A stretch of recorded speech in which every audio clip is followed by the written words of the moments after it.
Hello everyone, in this video, I'm going to show you how to install a custom texture or resource pack in Minecraft. Resource packs lets you change the look of Minecraft, including blocks, items, and the game's user interface. First, download a resource pack from a trusted website like CurseForge or Mundrit.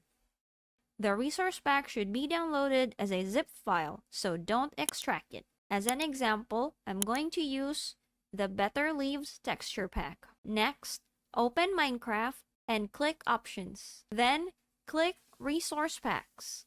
Click Open Pack Folder. This will open the Resource Packs folder on your PC. Drag and drop the downloaded zip file into this folder. Return to Minecraft, and the resource pack should appear in the list. Click the arrow to move it to the selected side, then click Done. Minecraft will reload the resources and your new resource pack will be applied. And that's it. Thanks for watching.